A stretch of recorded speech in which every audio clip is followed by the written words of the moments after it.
மொத்தம் 242 பேர் அந்த விமானத்தில் பயணம் செஞ்சாங்க. நாம் அங்கே உள்ள காட்சிகளை பார்த்து கொண்டிருக்கிறோம். இதில் ஒரு முக்கியமான க்ளூவாக எது அமையும் அப்படின்னு சொல்லி பார்த்தீங்கன்னா பிளாக் பாக்ஸ். அந்த பிளாக் பாக்ஸ் ஆரஞ்சு கலரில் இருக்கும். அதற்கு காரணம் அது கடலுக்குள்ளே எங்கேயாவது விழுந்தால் கூட தெளிவாக தெரியணும் அப்படிங்கிறதுக்காக அது ஆரஞ்சு கலரில் அமைக்கப்பட்டிருக்கிறது. அந்த பிளாக் பாக்ஸ் கிடைத்து விட்டதாயின் அது ஒரு ஆடியோ ரெக்கார்டிங் இன்ஸ்ட்ருமெண்ட்டு தான், அதில் வீடியோ பதிவாகாது. கடைசியாக விமானிகள் என்ன பேசிக்கொண்டார்கள் என்பது தெரிய வரும் விசாரணையில். அந்த பிளாக் பாக்ஸை ஆய்வு செய்த பிறகு ஒரு முடிவுக்கு வரலாம். இப்போ நீங்கள் பார்த்து கொண்டிருக்கிற காட்சி எங்கே விபத்து நடைபெற்றதோ அந்த பகுதியிலிருந்து வரக்கூடிய காட்சியை நாம் பார்த்து கொண்டிருக்கிறோம்.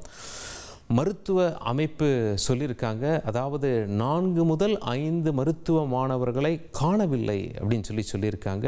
2 அல்லது 3 பேருக்கு தீவிர சிகிச்சை அளிக்கப்பட்டு வருவதாகவும் சொல்லியிருக்கிறார்கள். அந்த காணாமல் போன மாணவர்களின் நிலை என்ன என்பதை அனைவரும் உற்று பார்த்து கொண்டிருக்கிறார்கள். மீட்பு பணி தீவிரமாக நடைபெறுகிறது. திரையில் நீங்கள் பார்க்குறீங்கல்ல, உங்களோட லெஃப்ட் சைடில் அந்த விமானம் புறப்பட்ட சில நொடிகளில் பாருங்கள், அந்த பில்டிங் மேலே இடிக்கிறது. இப்போ ஒரு மிகப்பெரிய நெருப்பு வரும் பாருங்கள், அதுதான் விமானம் இடிந்து அந்த ஆக்சிடெண்ட் காட்சியை பதிவு செய்த காட்சியை நீங்கள் பார்த்து கொண்டிருக்கிறீர்கள். உங்களோட ரைட் சைடில் அந்த சேதமடைந்த காட்சிகளை நீங்கள் பார்த்து கொண்டிருக்கிறீர்கள்.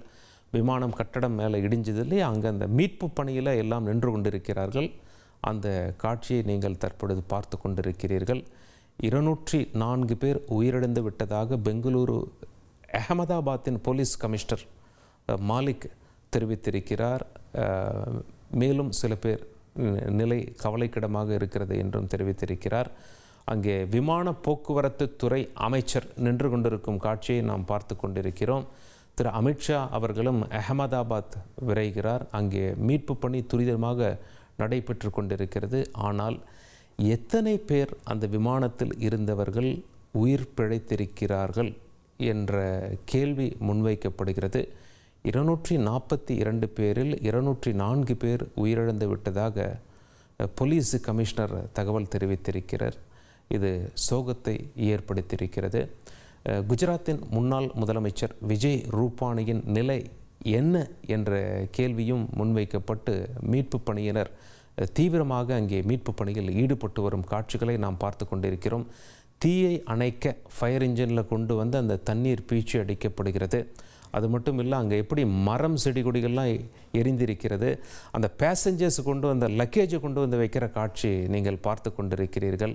அது மட்டும் இல்லை, விமானத்தில் சேதமடைந்த பாகங்கள், விமானம் போய் மோதியதால் மிகப்பெரிய நெருப்பு வந்தது. அந்த நெருப்பின் காரணமாக அந்த பில்டிங்கும் சரி, சுற்றி இருந்த மரம் செடி கொடிகளும் சரி, வாகனங்களும் சரி, தீயில் கருகிய காட்சிகளை நாம் தற்பொழுது பார்த்து கொண்டிருக்கிறோம்.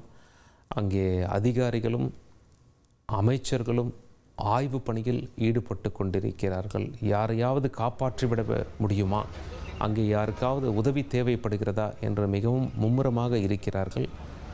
ஆனால் 204 பேர் இறந்து விட்டார்கள் என்ற சோக செய்தியும் நமக்கு வந்து கொண்டிருக்கிறது. விபத்தில் இறந்தவர்களின் உடல்களை அடையாளம் காணும் பணியும் தற்பொழுது நடைபெற்று வருகிறது. சிலருடைய உடல்கள் அங்கே எரிந்திருப்பதால் அந்த ஆக்சிடெண்ட்டில் DNA பரிசோதனை செய்து இவர்கள் யார் என கண்டுபிடிக்க வாய்ப்பு இருப்பதாகவும் அங்கே அதிகாரிகள் தகவல் தெரிவித்து வருகிறார்கள்.